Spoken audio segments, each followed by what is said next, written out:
नमस्कार मंडळी. ठरलं तर मग या मालिकेच्या आजच्या भागात आज आपण बघणार आहोत.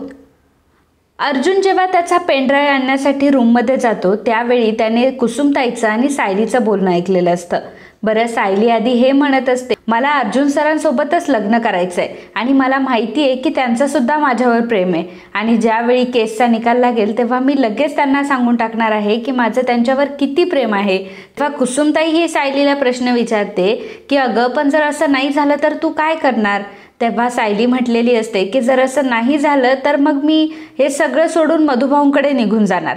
आता हेच नेमकं अर्जुनने ऐकलेलं असतं. अर्जुन या सगळ्या गोष्टींचा अर्थ असा घेतो की याचा अर्थ मिसेस सायली मला सोडून मधुभाऊंकडे जाणार आहे. मिसेस सायलींना माझ्यावर कुठलंही प्रेम नाही आहे, माझंच त्यांच्यावर खूप प्रेम आहे आणि या गोष्टीमुळे अर्जुन खूप हर्ट होतं, त्याच्या डोळ्यातनंही पाणी येतं.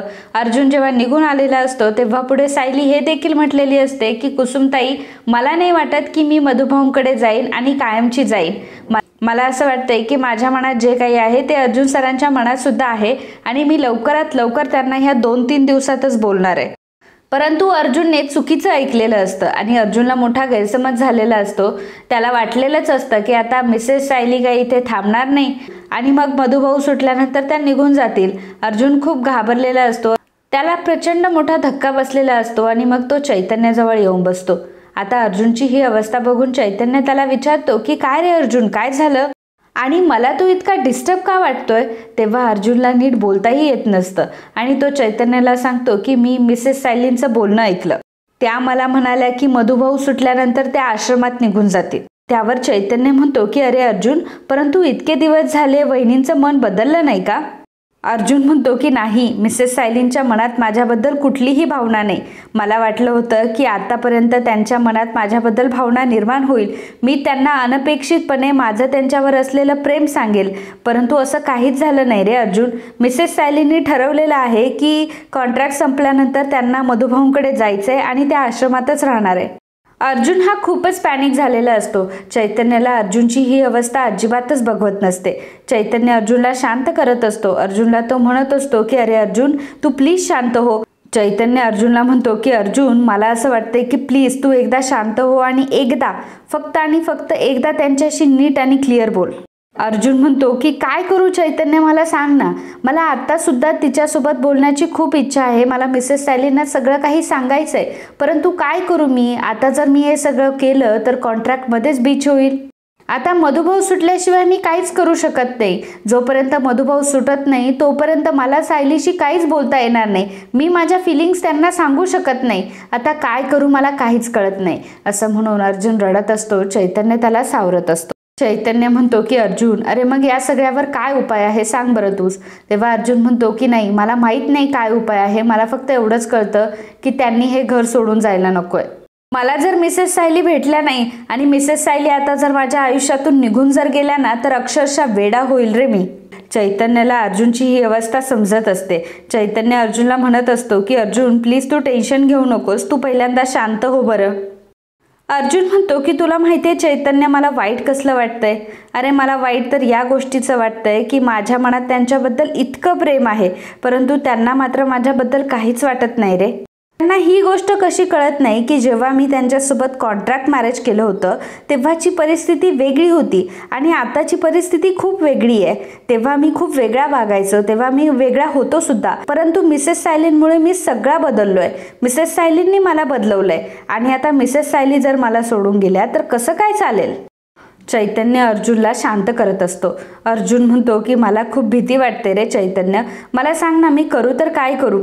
इतके दिवस मला वाटत होतं की काही दिवसांनंतर सायलीला जाणवेल की तिचंही माझ्यावर प्रेम आहे, परंतु फक्त माझंच तिच्यावर प्रेम आहे. इतके दिवस आम्ही सोबत राहतोय, खरंच मिसेस सायलींना माझ्याबद्दल कधीच काही वाटलं नसेल का. आणि कॉन्ट्रॅक्टमध्ये ठरलेलं काम झाल्यावर मग मिसेस सायली निघून जाणार. चैतन्य म्हणतो की Arjun please calm down. Arjun please तू टेन्शन घेऊ नकोस. हे बघ, आपण कामावर फोकस करूयात का. चल आपण आपल्या कामावर फोकस करूयात. तेव्हा मग अर्जुन म्हणतो की नाही चैतन्य, मला आता काहीच सुचणार नाही. तू एक काम कर चैतन्य, मला प्लीज एकटं राहू दे. चैतन्य म्हणतो की अरे अर्जुन, अशा परिस्थितीत मी तुला एकटं कसं काय सोडू. तेव्हा अर्जुन म्हणतो की नाही चैतन्य, मी आता काहीच करू शकत नाही, प्लीज तू मला एकटं सोड. चैतन्य म्हणतो की बरं ठीक आहे, मी जातो अर्जुन, परंतु तुला काहीही वाटलं तरी तू मला आवाज दे, मी इथंच आहे आणि तुला काही वाटलं तरी मला ते निसंकोचपणे सांग. आणि अर्जुन मी जातोय, परंतु प्लीज तू रडू नको आणि तू टेन्शन घेऊ नको. चैतन्याला खरं तर अर्जुनला सोडण्याची अजिबात इच्छा नसते, परंतु अर्जुनने त्याला सांगितलेलं असतं की मला थोडा वेळ एकटं सोड. त्यामुळे चैतन्य आता तिथून निघून जातो. अर्जुन खूप रडत असतो. अर्जुनला वारंवार तीच गोष्ट आठवत असते जी सायली म्हटलेली असते की कॉन्ट्रॅक्ट मॅरेज संपल्यानंतर तसं जर झालं तर मी मधुभाऊंसोबत आश्रमात निघून जाईन. तर मंडळी, मागच्या हप्त्यातील आपली साडीची विनर ठरलेली आहे रेणुका कुलकर्णी आणि त्यांनी त्यांचा आवडता रंग टाकलेला होता बेबी पिंक. त्यामुळे बेबी पिंक कलरची साडी त्यांना लवकरात लवकर दिली जाईल. त्यासाठी खाली एक फॉर्म दिलेला असेल, त्या जर हा व्हिडिओ बघत असेल तर लगेच त्यांनी लवकरात लवकर तो फॉर्म भरावा आणि फॉर्ममध्ये डिटेल फिल करून आम्हाला लवकरात लवकर सबमिट करावा. त्याचप्रमाणे मित्रांनो, पुढच्या हप्त्यात साडी जिंकण्याचा मान आता यावेळी तुम्हालाही भेटलाय. त्यामुळे त्यासाठी तुम्हाला माहीतच आहे काय करायचंय. तुम्हाला आपला व्हिडिओ शेवटपर्यंत बघायचंय, चॅनलला सबस्क्राईब केलेलं असावं, त्यानंतर व्हिडिओला लाईक करायचंय आणि कमेंटमध्ये तुमच्या आवडीचा रंग लिहायचा आहे. तर मित्रांनो, वाट कसली बघताय, लगेचच सगळ्या अटी पूर्ण करा आणि साडी जिंकण्याची सुवर्ण संधी हातातून गमावू नका. धन्यवाद. तर इकडे प्रतिमाला झोपायचं असतं, त्यामुळे प्रतिमा आता खिडक्या वगैरे बंद करते, पडदा वगैरे ओढून घेते आणि लाईट बंद करून तिची खाली झोपून घेते. आता प्रिया त्यावेळी मोबाईल बघत असते. प्रिया जागीच असते, प्रियाला काही झोपायचं नसतं. प्रियाला खूप राग येतो की प्रतिमाने लाईट बंद केल्या आणि तिला जागायचं असतं. त्यामुळे प्रिया मनात विचार करत असते की आता ही बाई हिला वाटेल तसं ही वागणार का, दिवे पण हिच्या मर्जीने ही बंद करणार का, आणि तसंही सतत माझ्याकडे दुर्लक्ष करून माझा अपमानच करत असते ही, आणि आता दिवे सुद्धा ही हिच्या मर्जीने बंद करणार. अगं बाई, मला माझ्या खोलीत जाऊन मला सुखाने तरी झोपू दे. ती आता मुद्दाम मोठ्या आवाजात गाणे लावते आणि प्रतिमाची झोप डिस्टर्ब करत असते. प्रतिमाला डिस्टर्ब व्हावे म्हणून नको ते प्रयत्न करत असते. मुद्दाम काहीतरी आवाज करेल, गाण्यांचा आवाज वाढवेल, रील्स बघत बसेल, असं काहीतरी प्रियाचं चालू होतं आणि त्यामुळे प्रतिमाला झोप येत नसते. प्रतिमाला डिस्टर्ब होत असतं. प्रतिमा पुन्हा एकदा झोपेतून जागी होते. प्रतिमा झोपेतून उठते आणि ती प्रियाकडे बघत असते, परंतु प्रिया मात्र तिच्या गुंगीत असते असं प्रतिमाला ती दाखवत असते आणि तिला हे सगळं बघायचंय असं ती दाखवून देत असते.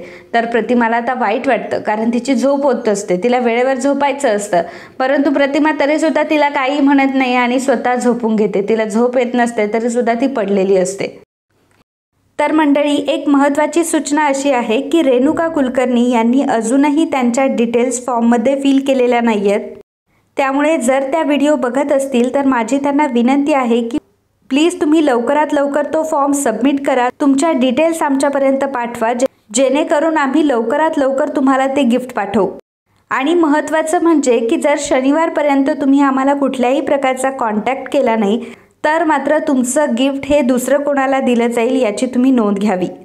तर मंडळी, रेणुका कुलकर्णी यांच्याप्रमाणे तुम्ही देखील एक आकर्षक भेट जिंकू शकता. त्यासाठी तुम्हाला फक्त आपल्या अटी पूर्ण करायच्या आहेत, त्या म्हणजे व्हिडिओ शेवटपर्यंत बघायचा आहे, आपल्या व्हिडिओला लाईक करायचं आहे आणि चॅनलला सबस्क्राईब केलेलं असलं पाहिजे. सोबतच कमेंटमध्ये तुमचा आवडता रंगही लिहायचा आहे. सो फ्रेंड्स, वाट कसली बघताय, लगेचच कामाला लागा. तर इकडे सकाळी सकाळी कुसुमताई आता मधुभाऊंना घेऊन आलेली असते. मधुभाऊंना समोर बघून सायलीला खूप आनंद होतो. मग सायली लगेचच मधुभाऊंना मिठी मारते. सायली मधुभाऊंना म्हणत असते की मधुभाऊ, अहो मी किती जास्त खुश आहे, मी तुम्हाला काय सांगू, खरंच आज माझा दिवस अगदी सार्थक ठरलाय. त्यावेळी मधुभाऊ म्हणत असतात की अगं मुली, या दिवसाची मी कित्येक दिवस झाली वाट बघतोय आणि आज तो दिवस आलाय. आज हा सोन्याचा दिवस माझ्या आयुष्यात आलाय आणि माझी तुझ्याशी भेट झाली आहे. पण सायली, एक गोष्ट लक्षात येते का तुझ्या, शेवटी विजय हा सत्याचाच झाला. सायली म्हणते की मधुभाऊ, अहो मला विश्वासच बसत नाहीये की तुमची आता तुरुंगातून सुटका झाली आहे आणि तुमच्यावर असलेला खुनाचा आरोप सुद्धा मिटलाय. कुसुमताई म्हणते की बरं, आता जायचं का आपण, कारण आपलं घर आता आपली वाट बघतंय. मग सायली, मधुभाऊ आणि कुसुमताई आता आश्रमात जायला निघालेले असतात. तेव्हा अर्जुन म्हणतो की थांबा मिसेस सायली. मग अर्जुन आता त्याच्या गुडघ्यावर बसतो आणि सायलीला म्हणतो की मिसेस सायली, अहो मला तुमच्यासोबत काहीतरी बोलायचं आहे आणि खरंच ते खूप महत्त्वाचं आहे. गेली कित्येक दिवस मी सुद्धा या क्षणाची वाट बघत होतो, या दिवसाची वाट बघत होतो. अर्जुन आता गुडघ्यावर बसलेला असतो. सायलीसाठी त्याने रिंग आणलेली असते आणि सायलीला तो म्हणत असतो की मिसेस सायली, आज मी तुम्हाला एक वेगळी गोष्ट सांगणार आहे. एका वेगळ्या सिच्युएशनमधून निर्माण झालेलं आपलं हे नातं माझ्यासाठी कधी एवढं महत्त्वाचं झालं माझं मलाही कळलं नाही. मिसेस सायली, मी तुमच्या प्रेमात पडलोय आणि मला कायम तुम्ही माझ्या लाईफ पार्टनर म्हणून हव्यात. तुम्ही माझ्या आयुष्यातल्या खऱ्या सायली अर्जुन सुभेदार बनाल का? अर्जुन खूपच खुश असतो. सायलीला तो प्रपोज करत असतो. चैतन्य सुद्धा तिथेच उभा असतो. परंतु त्यावेळी मात्र सायली चिडते. सायली अर्जुनला म्हणते की काय म्हणालात तुम्ही? काय बोलताय? तुमचं तुम्हाला तरी कळतंय का? एवढ्या खालच्या पातळीचा तुम्ही विचार तरी कसा काय करू शकतात? अर्जुन म्हणतो की मिसेस सायली, अहो माझं ऐकून तरी घ्या. सायली म्हणते की काय ऐकायचं तुमचं? आपल्यामध्ये फक्त एक कॉन्ट्रॅक्ट होतं. अहो तुमच्यासोबत मी खूप विश्वासाने ते कॉन्ट्रॅक्ट बनवलं होतं, विश्वासाने ते कॉन्ट्रॅक्ट केलं होतं. परंतु तुम्ही मात्र माझा विश्वासघात केलाय. खरं तर तुम्ही विश्वास ठेवण्याच्या सुद्धा लायकीचे नाहीयेत. अर्जुन म्हणतो की मिसेस सायली, अहो तुम्ही असं का बोलताय? तेव्हा सायली म्हणते की नाही सर, हे सगळं बोलण्यासाठी तुम्ही आज मला भाग पाडलाय. खरं तर मी तुम्हाला माझा एक चांगला मित्र समजत होते, म्हणून तर मी तुमच्यासोबत एका खोलीमध्ये राहायला तयार झाले. मी तुमच्यातला माणूस ओळखला होता आणि मला असं वाटत होतं की मी अर्जुन सरांसोबत सेफ आहे. परंतु आज मात्र तुम्ही मला जी मागणी घातली आहे याचा अर्थ तुम्ही माझ्यावर नजर ठेवून होतात. माझ्याकडे बघण्याचं तुमचं मन कधीच स्वच्छ नव्हतं. याचा अर्थ अर्जुन सर, तुम्ही मर्यादा ओलांडली आहे. मला सांगा ना ॲडव्होकेट अर्जुन सुभेदार, का केलं तुम्ही असं? का वागलात तुम्ही माझ्याशी असं? नाही, आता मला तुम्ही कुठलंही उत्तर देऊ नका, कारण तुम्ही आता कितीही काहीही बोलले ना तरी माझ्यासाठी त्या गोष्टीची किंमत ही शून्यच असणार आहे. आपली मैत्री तुटली आहे अर्जुन सुभेदार, कारण ज्या पद्धतीने आणि ज्या नजरेने तुम्ही माझ्याकडे बघत होता ना त्या नजरेमध्ये मी तर तुम्हाला कधीच बघणार नाही आणि तुम्ही खूप मोठी चूक केली आहे. आणि आता तर मी कायमची या घरातून निघून जातीये. मला पुन्हा या घरात कधीच यायचं नाहीये आणि तेही फक्त तुमच्यामुळे. तुम्ही खरंच सर माझा खूप मोठा विश्वासघात केलाय. मी तुमच्यावर विश्वास टाकला होता आणि या विश्वासाच्या जोरावरच मी तुमच्यासोबत रूम शेअर केली. तुमची बायको म्हणून मी राहिले. सगळे काही बायकोची तुमची कामं केली. परंतु मला कधीच वाटलं नव्हतं की तुमच्या मनात हे असं काही असेल. तुम्ही एवढ्या नीच पातळीचा विचार करू शकतात असं मला कधीच वाटलं नव्हतं. मी कधीही तुम्हाला त्या नजरेने बघणारही नाही आणि मी कधी बघितलं सुद्धा नाही. परंतु तुम्ही मात्र हद्द पार केल्या आणि तुम्ही मात्र कॉन्ट्रॅक्ट तोडलात आणि आता मला इथे राहण्याची अजिबातच इच्छा नाहीये. मधुभाऊ चला, असं म्हणून सायली आता मधुभाऊ आणि कुसुमताई सोबत जात असते. अर्जुन म्हणत असतो की मिसेस सायली, अहो प्लीज माझं ऐकून घ्या. अहो मिसेस सायली, मी काय बोलण्याचा प्रयत्न करतोय एवढं तरी ऐका.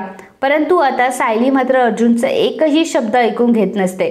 मग सायली, कुसुमताई, मधुभाऊ यांना एक रिक्षा भेटते आणि त्या रिक्षामध्ये बसून सायली, कुसुमताई आणि मधुभाऊ तिथून निघून जातात. मागे खूप अर्जुन ओरडत असतो आणि मिसेस सायली प्लीज थांबा असं म्हणत असतो. परंतु सायली मात्र काही थांबलेली नसते आणि ती सगळी परिस्थिती अर्जुनला आठवत असते आणि सुदैवाने अर्जुनचं हे एक स्वप्न असतं. अर्जुन खाडकन झोपेतून जागा झालेला असतो आणि तो सायलीला बघतो तर सायली मस्त निवांत झोपलेली असते. सायलीला झोपलेला बघून अर्जुनच्या जीवात जीव येतो. अर्जुन सायलीला म्हणत असतो की नाही मिसेस सायली, तुम्ही मला असं सोडून कधीच जाणार नाही. मिसेस सायली, मी तुम्हाला सोडून कुठेही जाणार नाही आणि तुम्ही मला सोडून कुठेच जाऊ नका. अर्जुन असं फार केविलवाने सायलीकडे बघून म्हणत असतो. परंतु सायलीला काही ऐकायला जात नसतं, कारण सायली त्यावेळी झोपलेली असते. अर्जुनला मात्र आता फार टेन्शन आलेलं असतं आणि काय करावं काय नाही हेच त्याला कळत नसतं. त्याला पडलेलं स्वप्न कधी खरी होऊ नये असंच त्याला वाटत असतं आणि जर हे स्वप्न खरं झालं तर मात्र मी जिवंत राहणार नाही, जिवंतपणे मेल्यासारखा होईल असं अर्जुनला अशी भावना येत असते. शेवटी मिसेस सायली तर हेच म्हणतील की मी अर्जुन सरांवर एवढा विश्वास टाकला होता, मी तर कधी त्यांच्याकडे ह्या भावनेने बघितलंही नाही. त्या भावनेने अर्जुन सरांनी माझ्याकडे बघितलं आणि अर्जुन सरांनी माझा गैरफायदा घेतला असं सगळं प्रकरण होईल. अर्जुनला आता या सगळ्या प्रकरणाची फारच भीती वाटत असते. अर्जुन आता खाली झोपतो परंतु त्याला झोप येत नसते. झोपण्याचा प्रयत्न करत असतो परंतु त्याला काही झोप येत नसते. या कुशीवरनं त्या कुशीवर होत असतो. सायलीकडे बघत असतो. नेहमी आयुष्यभर सायली त्याच्या बाजूलाच झोपावी असं त्याला वाटत असतं. तर इकडे सकाळी सकाळी आता प्रतिमा, नागराज, प्रिया यांना नाश्ता वाढत असते. त्याच वेळी सुमन प्रतिमाला म्हणते, वहिनी आज खास तुमच्या आवडीची इडली चटणी केली हा. आणि तुम्हाला जसं आवडतं ना तसं शेवग्याच्या शेंगा घातलेलं सांबार केलंय. म्हणजे तुम्हाला पूर्वीसारखं जसं आवडायचं ना त्याप्रमाणे मी केलंय. आता तर मला माहित नाही. तेव्हा प्रतिमा हसते आणि प्रतिमाला आवडतं की सुमनने तिच्यासाठी एवढं सगळं करून ठेवलंय. मग प्रतिमा सुमनला म्हणते की तुम्ही एक काम करा ना, तुम्ही बसा, मी तुम्हाला वाढते. मग सुमन प्रतिमाला म्हणते की वहिनी, अहो तुम्ही मला आहो तू हो नका ना करू, मला फक्त तुम्ही सुमन म्हणा ना. तेव्हा प्रतिमा हसते आणि म्हणते की बरं ठीक आहे, मी इथून पुढे तुला सुमनच म्हणेल. नागराज म्हणतो की सुमन, अगं काय चाललंय तुझं? वहिनीला सारखी म्हणते पूर्वीसारखं पूर्वीसारखं. असं पूर्वीसारखं म्हणून म्हणून वहिनीला त्रास होईल या सगळ्या गोष्टीचा. सुमन म्हणते की अय्या हो, या गोष्टीचा तर मी विचारच केला नाही. वहिनी प्लीज तुम्ही वाईट वाटून घेऊ नका हा. तुम्ही एक काम करा ना, तुम्ही बसा, मी लगेचच तुम्हाला गरम गरम वाढते. प्रतिमा म्हणते की अहो पण मी तुम्हाला वाढते ना. तेव्हा सुमन म्हणते की नाही नाही नाही, तुम्ही बसा बरं खाली, मी तुम्हाला आज वाढणार आहे. मग प्रतिमा बसते आणि मग सुमन तिला नाश्ता वाढत असते. प्रिया प्रतिमाला म्हणते की आई अगं बस, तू नको काम करूस. आणि कसं आहे, माझ्या आईला आता काम करण्याची सवय आहे ना, त्यामुळे मला सुद्धा सतत काही ना काहीतरी काम करायची सवय लागली आहे.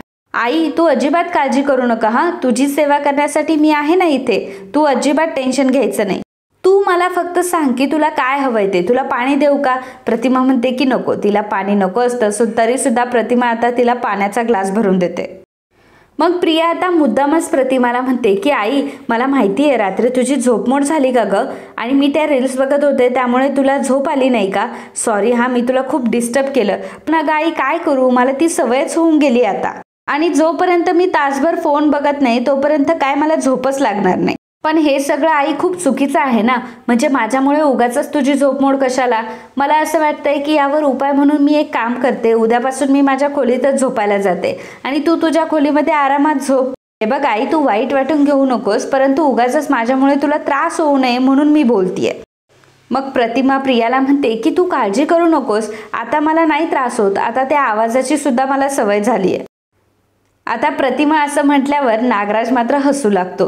प्रियाला खूप राग येतो की ह्या बाईला एवढं समजून सांगावा, हिला परेशान करण्यासाठी मी आतापर्यंत काय नाही केले, परंतु ही बाई मात्र मला तिथे घेऊनच झोपणार आहे, मला घेऊनच मरणार आहे तिथे, आणि मला माझ्या खोलीमध्ये जायचंय, मला माझी प्रायव्हसी हवी आहे, मला तिच्या खोलीत अजिबात झोपायचं नाहीये. पण ही बाई तर काय ऐकायलाच तयार नाही. नागराज हसत असतो तेव्हा प्रियाला मात्र खूप राग येतो. मग प्रिया नागराजला विचारते की नागराज काका, हसायला काय झालं तुम्हाला? तेव्हा नागराज म्हणतो की अगं तन्वी, तू सुद्धा खूप मजाक करतेस हा, मला सांग की मुलीच्या वागण्याचा कधी आईला त्रास होईल का, म्हणून हसत होतो मी. आणि काय आहे ना तन्वी, तू कितीही कसंही वाग, परंतु शेवटी मात्र वहिनी तुझ्या सहवासाची एकही गोष्ट गमावणार नाही. सुमन म्हणते की अगदी बरोबर बोललात हा, कुठलीही आई तिच्या पदराने तिच्या लेकराचे दोष झाकून घेत असते. मग तन्वी, अगं तुझ्यामुळे वहिनींना कसा काय त्रास होईल? तू रील्स बघ नाही तर काहीही कर, वहिनींना कधीच त्रास होणार नाही. माझं तर म्हणणं असं आहे की दुपारची डुलकी सुद्धा तू वहिनींच्याच रूममध्ये काढत जा. आता शेवटी प्रियाला गोड बोलणं तर असतंच, त्यामुळे प्रिया सुमनला म्हणते की सुमन काकी, अगं खरंच तू किती छान आयडिया दिली मी, आणि आता इथून पुढे मी असंच करत जाईल. शेवटी मला माझ्या आईचा सहवास हवाय आणि माझ्याच आईला सुद्धा माझा सहवास हवाय. आम्हाला दोघींनाही एकमेकींच्या सहवासात राहायचंय. आईसाठी मी अगदी काहीही करू शकते, दुपारची डुलकी सुद्धा मी आईच्या रूममध्ये घेईन. प्रियाला आता खूप राग येत असतो, परंतु तोंडावरनं मात्र ती तसं दाखवत नसते. आता प्रियाची किती जळजळ होते हे फक्त आणि फक्त नागराजच ओळखत असतो, परंतु नागराजही प्रियावर हसत असतो, त्यामुळे प्रियाचा मात्र फार अपमान होत असतो. मनामध्ये ती विचार करत असते की ही प्रतिमा चुका का करत नाहीये, बरं मी चुका करते तर ही मला पकडत का नाहीये, नको तिथे हिचं प्रेम एवढं वाया जातं. आणि या बिंडोक सुमनचं काय करावं तेही कळत नाही. ही बिंडोक सुमन तर मला 24 तास तिच्याच रूममध्ये ठेवायला निघाली. तर इकडे सर्वजण नाश्ता करत बसलेले असतात सुभेदारांच्या घरामध्ये, आणि मग प्रत्येकाचं बोलणं सुरू असतं. अरे अश्विन, उद्या तुझ्या हॉस्पिटलची मेडिसिन डिस्पॅच होईल हा. अश्विन म्हणतो की व्हेरी नाईस डॅड, पुढची ऑर्डर सुद्धा रेडी आहे हा तुमची. मग कल्पना ओरडते आणि म्हणते की काय चाललंय तुमच्या दोघांचं, आणि किती वेळा सांगितलंय की जेव्हा नाश्ता करत असाल तेव्हा कामाचं बोलायचं नाही. मग अश्विन आणि प्रताप दोघंही कल्पनाला कान पकडून सॉरी म्हणतात. त्याचवेळी अर्जुन सुद्धा नाश्त्यासाठी येत असतो. अर्जुन जेव्हा पायऱ्या उतरत असतो तेव्हा त्याला पडलेलं स्वप्न आठवत असतं, आणि त्या स्वप्नातली सायली म्हटलेली असते की आपली मैत्री कायमची तुटली अर्जुन सुभेदार, आणि तुम्ही ज्या भावनेने माझ्याकडे बघत होतात ना त्या भावनेने मी कधी तुम्हाला बघितलंही नाही आणि कधी बघणारही नाही. आता तर मी कायमची माझ्या घरी निघून जाते. अर्जुन जेव्हा जिना उतरून खाली येत असतो त्याच विचारांमध्ये असतो की सायली कुठे निघून जाते की काय, सायली निघून गेल्यावर माझं काय होणार, या सगळ्या विचारांमध्ये अर्जुन असतो. आणि त्याचवेळी सायली बॅग घेऊन निघालेली असते आणि ती कल्पनाला म्हणते की आई येते हा मी. अर्जुन आधीच घाबरलेला असतो. सायली निघाली आहे हे अर्जुनच्या कानावर आलेलं असतं आणि मग अर्जुन जोराचं सायलीला थांबवतो, म्हणतो सायली थांब. सायली आता थांबते आणि ती विचार करू लागते की अर्जुन सरांनी मला असं का थांबवलंय. तेव्हा अर्जुन म्हणतो की सायली तू कुठे निघालीस आणि तू जाण्याच्या आधी मला का नाही सांगितलं, तुला मला सांगणं महत्त्वाचं वाटलं नाही का, मला सांग ना कुठे चालली आहेस तू. की अहो सर त्यामध्ये सांगायचं काय एवढं, विमलताईंना बरं वाटत नाहीये ना त्यामुळे बाजारात निघाली आहे, काही सामान आणायचं होतं. प्रताप अर्जुनला म्हणतो की अरे अर्जुन असं काय करतोयस, अर्ध्या तासासाठी चालली आहे ती आणि अर्ध्या तासासाठी ती तुझ्या नजरेआड होतीये म्हणून तू एवढं टेन्शन घेणार, कमाल आहे बाबा अर्जुन तुझी. आणि मग अर्जुनला कळतं की अरे बापरे आपण काय करायला निघालो होतो आणि आपल्याला हेही भान नाही की घरातले सर्वजण इथे बसले आणि तरीसुद्धा आपण मिसेस सायलींना हे विचारतोय की तुम्ही कुठे जाऊ नका आणि गेलात तर तुम्ही परत या म्हणून. तर कल्पना म्हणते काय रे अर्जुन तुम्हाला काय प्रायव्हेट बोलायचं असेल का, बोलायचं असेल तर बोला ना तुम्ही रूममध्ये जाऊन. पूर्णाजी म्हणते की कशाला, त्या दोघांना जर प्रायव्हेट बोलायचं असेल तर आपणच जाऊयात निघून. चल ग बाई अस्मिता मला घेऊन चल, असं म्हणून पूर्णाजी उठत असते. त्यावेळी चैतन्य आणि अश्विन सुद्धा त्यांचे प्लेट घेऊन तिथून निघून जात असतात. तेव्हा अर्जुन म्हणतो की काय आहे हे सगळं, अर्जुन अश्विन तुम्ही खाली बसा बरं आधी. आणि मग तो म्हणतो की नाही नाही मला फक्त ॲक्च्युली सायलीला एवढंच विचारायचं होतं की तू लवकर परत येणार आहेस का. तेव्हा सायलीला मोठा प्रश्न पडतो की अर्जुन सरांना काय झालंय, म्हणजे असे प्रश्न ते मला कधी विचारत नाही आणि आज का असं विचारताय मला की तू लवकर परत येणार आहेस का, म्हणजे मी इतर वेळी मार्केटमध्ये जाते तेव्हा तर मला कधी असा प्रश्न करत नाही, मग आजच बाबा का करताय हा प्रश्न मला. अर्जुन सायलीला म्हणतो की नाही म्हणजे मला तसं नव्हतं म्हणायचं, मला असं म्हणायचं आहे की तुम्ही आता बाहेर चाललात ना, ऊन भरपूर आहे बाहेर, मग उन्हाचा तुम्हाला त्रास होईल. अस्मिता म्हणते की हो मग आम्ही तर कधी उन्हात बाहेर गेलोच नाही ना आणि ऊन काय प्रकार असतो आम्हाला तर काही माहीतच नाही. तेव्हा अश्विन अस्मिताला म्हणतो की तू तुझ्या नाश्त्यावर कॉन्सन्ट्रेट कर ना. आणि अर्जुन आणि सायलीला तो म्हणतो की नाही नाही चालू द्या तुमचं, आणि सगळे मिळून हसत असतात. सायली अर्जुनला म्हणते की अहो पण मला फार वेळ नाही लागणार आहे. तेव्हा अर्जुन म्हणतो की ठीक आहे फार वेळ नाही लागणार ना, मग मी येतो तुमच्यासोबत, चला मग मी तुम्हाला सोबत येतो ड्रॉप करायला. सायलीला कळतच नाही की अर्जुनला नक्की काय झालंय. आणि मग चैतन्य म्हणतो की अर्जुन अरे आज आपल्याला ऑफिस आहे आणि तसंही आपल्याला ऑफिसला जायचंय, सोबतच ऑफिस वेगळ्या दिशेला आहे आणि मार्केट वेगळ्या दिशेला आहे. मग तेव्हा प्रताप म्हणतो की चैतन्य अरे असं काय बोलतोयस तू, मीटिंग वगैरे ऑफिस वगैरे होतच राहतील, पण अरे आता या क्षणाला मीटिंग जास्त महत्त्वाची नाही आहे, रोमांस जास्त महत्त्वाचा आहे. अर्जुनला पहिल्यांदा वाटत असतं की बाबा त्याची साईड घेत आहे, परंतु डॅडने मात्र पूर्णपणे साईड बदललेली असते. अर्जुनलाच ते नकळतपणे चिडवत असतात. ते बघून मात्र घरातले सर्वजण हसत असतात. आता घरातले सर्वजण सायली आणि अर्जुनला हसत असतात, त्यावेळी सायली मात्र लाजत असते. विमल म्हणते की अहो सायली ताई मी तुम्हाला मगाशीच सांगितलं की मी जाते म्हणून, द्या माझ्याकडे पिशवी मी जाते ना. मग सायली म्हणते की नाही विमलताई तुम्ही अजिबात काळजी करू नका आणि उगाचच तुम्ही का दगदग करताय, तुम्ही आराम करा बरं, तुमची तब्येत व्यवस्थित नाहीये ना, मी जाते आणि मी घेऊन येते. आणि ती अर्जुनला सांगते की अर्जुन सर तुम्ही अजिबात काळजी करू नका, माझी मी जाईल, त्यामुळे प्लीज तुम्ही बिंदास्त व्हा आणि मला जाऊ द्यात बरं. तरीसुद्धा अर्जुनला मात्र भीती वाटत असते. अर्जुनला सायलीला आता एक क्षणही त्याच्या नजरेपासून दूर करायचं नसतं, कारण कधी सायली निघून जाते, काय तिच्या मनात येतंय काही कळत नसतं अर्जुनला. आणि एवढंच काय तर अर्जुन सायलीचं आपल्यावर प्रेमही नाहीये हेही अर्जुनला समजलेलं असतं. या सगळ्या गोष्टीमुळे अर्जुन मात्र सायलीबद्दल अजूनच पॉझिटिव्ह झालेला असतो. तर मित्रांनो आजचा हा भाग इथेच संपतो. पुढील भागात आपल्याला बघायला मिळणार आहे अर्जुन आणि सायली दोघंही रूममध्ये बसलेले असतात. सायली झोपण्याची तयारी करत असते तर अर्जुन पुस्तक वाचत बसलेला असतो. मग सायली अर्जुनकडे येते. अर्जुनला म्हणते की अर्जुन सर मला तुमच्याशी थोडं बोलायचं होतं. तेव्हा अर्जुन म्हणतो की हो बोला ना मिसेस सायली. मग तेव्हा सायली अर्जुनला म्हणते की सर आपलं जर लग्न संपलं तर घरच्यांना मात्र खूप वाईट वाटेल ना. मला माहिती आहे की सगळ्यांचा माझ्यावर खूप विश्वास बसलाय, सर्वजण मला त्यांची सून मानताय, परंतु खऱ्या अर्थाने मी त्यांची सून नाही आहे हे त्यांना माहीत नसलं तरी मला आणि तुम्हाला मात्र चांगलंच माहिती आहे. आणि तसंही घरातल्यांनी तर मला वेगळंच स्थान दिलंय आणि माझ्या मनात सुद्धा घरातल्यांबद्दल एक वेगळं स्थान आहे. परंतु काय करणार शेवटी. पण ते सगळं जाऊ द्या, आपलं लग्न जर उद्या तुटलं तर तुम्हाला मात्र घरचे लग्न करण्यासाठी फोर्स करतीलच ना. आणि मग अशा परिस्थितीमध्ये कदाचित ते प्रियासोबत तुम्हाला लग्न करायला सांगतील. आणि तसंही प्रियाही तुमच्याशी लग्न करण्यासाठी उतावळीच आहे. आता हे सगळं सायली बोलत असते कारण यामागे सायलीचा उद्देश असा असतो की तिला अर्जुनच्या मनातलं काढायचं असतं. तिला वाटत असतं की बघूयात अर्जुनचं आपल्यावर किती प्रेम आहे. आपण जेव्हा अर्जुनला विचारू की जर प्रियासोबत तू लग्न करशील का, तेव्हा मात्र अर्जुन काय म्हणतोय या उत्तराची अपेक्षा सायलीला असते. सायलीने खरं तर तिच्या प्रेमाची परीक्षा बघण्यासाठी हा प्रश्न विचारलेला असतो. यामध्ये तिला घर सोडून जायचंय असं कुठेही नसतं. परंतु जेव्हा ती असा प्रश्न अर्जुनला विचारते तेव्हा अर्जुनला मात्र खूप मोठा धक्का बसतो. सायली पुन्हा एकदा अर्जुनला विचारते की अर्जुन सर, मला सांगा, प्रियाशी लग्न तुम्ही दुसऱ्या वेळी टाळू शकणार आहात का. तेव्हा अर्जुन अजूनच घाबरतो की मिसेस सायली काय बोलताय हे सगळं. आणि तसंही मी मिसेस सायलींना प्रपोज करण्याचा विचार करतोय, मी फक्त केस संपण्याचा विचार करतोय. आणि मिसेस सायली मात्र माझं दुसरं लग्न लावून द्यायला निघालाय आणि मी तर दुसऱ्या लग्नाचा आता विचारही करू शकत नाही.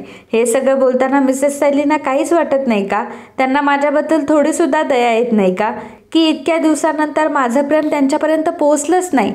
सायली अर्जुनला म्हणते की अर्जुन सर सांगा ना, म्हणजे घरच्यांमुळे तुम्हाला प्रियासोबत लग्न हे करावंच लागणार आहे. आणि समजा तुम्ही जर हट्ट करून तुम्ही प्रियाला टाळलत किंवा प्रियासोबत लग्न करण्याचा नकार दिला तरी सुद्धा तुम्हाला दुसरं लग्न हे कोणाशी ना कोणाशी करावंच लागणार आहे ना. सायलीच्या ह्या बोलण्याने अर्जुन हर्ट होत असतो कारण अर्जुनला माहीत नसतं की सायली प्रेमाची परीक्षा घेतीये आणि अर्जुनला मात्र त्या सगळ्या गोष्टी त्याने ज्या चष्म्यातून बघितलेल्या असतात तशाच दिसत असतात. आता अर्जुनला थोडा राग येतो आणि अर्जुन आता त्याची फाईल खाली आपटतो आणि म्हणतो की तुम्ही फक्त मधुभाऊंच्या इथे जाण्याचा विचार करताय का, आणि तुम्ही मधुभाऊंच्या इथे जाणारच आहात ना. तसंही तुम्हाला कॉन्ट्रॅक्ट संपल्यावर मधुभाऊंकडे जायचंय, आश्रमात जायचंय, मग मी इथे काय करणार याचा प्रश्न तुम्हाला का म्हणून पडतोय. आणि जर तुम्हीच इथे राहणार नाही म्हटल्यावर तुमचा माझ्या लाईफशी काय संबंध आहे. मी काहीही करू, मी कोणासोबतही राहू, तुमचा त्याच्याशी काय संबंध. असं म्हटल्यानंतर सायलीला वाईट वाटतं. तर अर्जुन विचार करत असतो की नाही, मी जर मिसेस सायलींसोबत असं वागलो तर मिसेस सायलींना कळल की मी कधीही कॉन्ट्रॅक्ट ब्रेक केलेला नाहीये. मग मिसेस सायली माझ्यासोबत राहतील आणि मिसेस सायलींना प्रपोज करण्यासाठी मला थोडा वेळही मिळेल. परंतु आता माझ्याकडे वेळ नाहीये. आता जर मी मिसेस सायलींना या सगळ्या गोष्टी विचारल्या तर मिसेस सायली लगेचच बॅग भरून लगेचच त्यांच्या घरी कुठेतरी जायला निघतील आणि इथं माझ्यासोबत थांबणारही नाही. एकतर फक्त त्यांचा माझ्यावर विश्वास आहे म्हणून त्या या खोली माझ्यासोबत राहत आहे, ही खोली माझ्यासोबत शेअर करताय. आणि ज्यावेळी त्यांना माझ्याबद्दल कळेल तेव्हा मात्र मिसेस सायली किती चिडतील आणि लगेचच हे घर सोडून जातील. त्यामुळे आपण सुद्धा मिसेस सायलींसोबत जरा रागातच वागलं पाहिजे, जेणेकरून मिसेस सायलींना कळेल की आपण कधीही कॉन्ट्रॅक्ट ब्रेक केलेलं नव्हतं. मग त्या अजून काही दिवस या घरामध्ये राहू सुद्धा शकतील. त्यांना माझ्यावर डाऊटही येणार नाही की माझं त्यांच्यावर प्रेम आहे. रूलही कुठला ब्रेक होणार नाही आणि मिसेस सायली इथं राहिल्यावर मी त्यांना सगळं काही सांगूही शकेल. असं अर्जुनचं प्लॅनिंग असतं आणि त्या प्लॅनिंगनुसार तो सायलीला ओरडत असतो. परंतु सायलीला मात्र ते फार हर्ट होत असतं कारण तिचं अर्जुनवर खूप प्रेम असतं आणि त्या प्रेमापोटी ती अर्जुनला बोलायला आलेली असते. ती जेलस होऊन अर्जुनला विचारत असते की तुम्ही खरंच प्रियाशी लग्न कराल का. तर सायलीला माझ्यासोबत लग्न करायचं नाहीये म्हणून ती मला सांगते की तुम्ही प्रियासोबत लग्न कराल का.